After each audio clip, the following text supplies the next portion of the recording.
Hi guys, welcome back. Today's video is actually an older one. This is the one that broke my iMac. I had edited it all, it wouldn't export, so I had to pull the footage off the iMac, put it onto my laptop and start from scratch. So I hope you enjoy it. So all I'm doing here is moisturising. It's always a good idea to start with your base. Nice and moisturised and primed, because that's what sits under your makeup. That's the foundation before the foundation, if you like. So I'm just moisturising and priming, and then I'm putting on my foundation.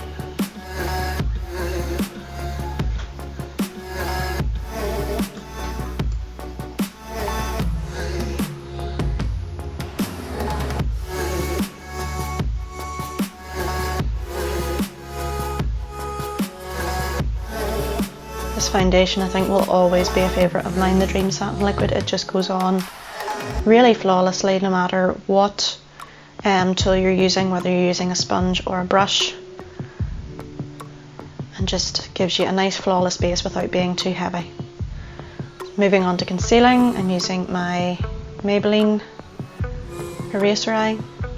I'm using the sponge for this because I find that it blends out better with a sponge than a brush. Just doing all the high points of my face and under my eyes. Moving on to powder, that's the Mercier Translucent, and I'm just powdering the centre of my face, around my nose, forehead, chin, anywhere that I have normal to oily skin. Just in my T-zone through the day it'll build up and get oily, so I'm powdering that down.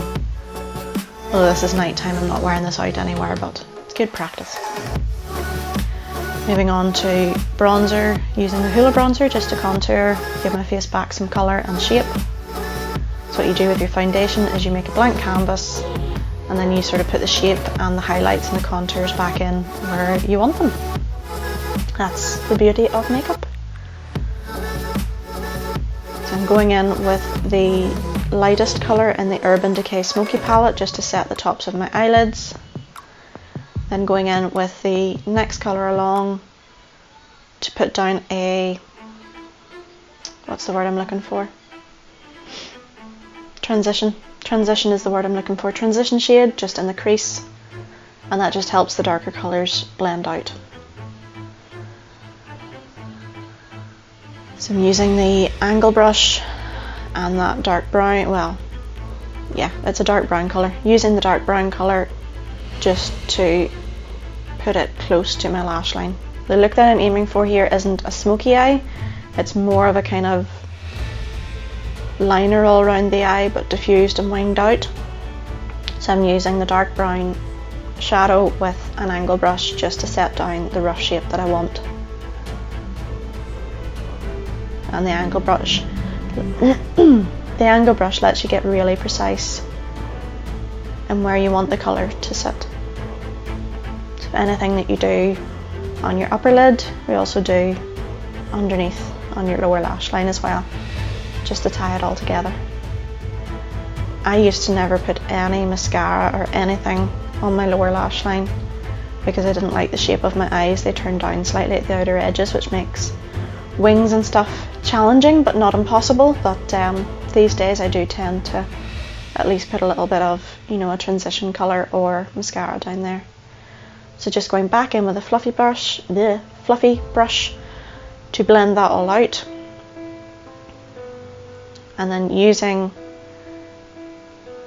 the angle brush again to intensify some of that colour back in, because when you blend it out you tend to lose a bit of the pigmentation. So highlighting just around the edges of my face, above my brow bone, nose, cupid's bow, a bit on my chin.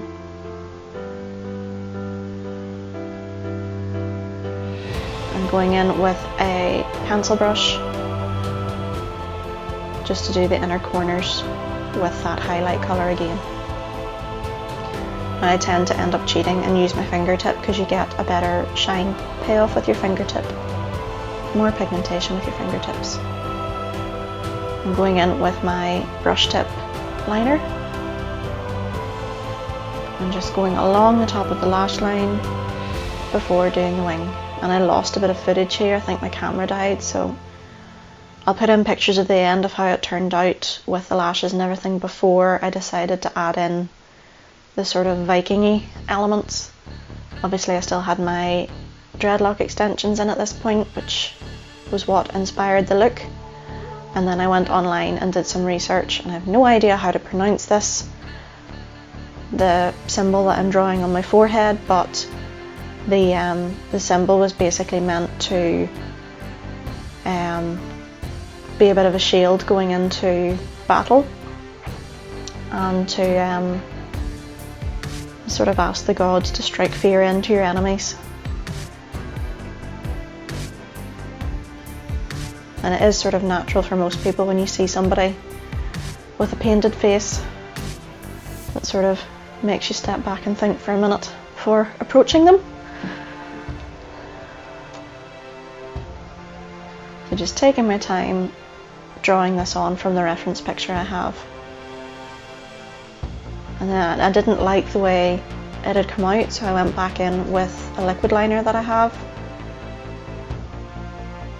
and made sure that I didn't have any fluff on my tip of the, it's like a felt tip, that one, but it's quite precise too. Just doesn't dry as quickly as the, you know, like the felt tip style liners. So just darkening up the lines that sort of didn't come out as strong or as consistent as I wanted.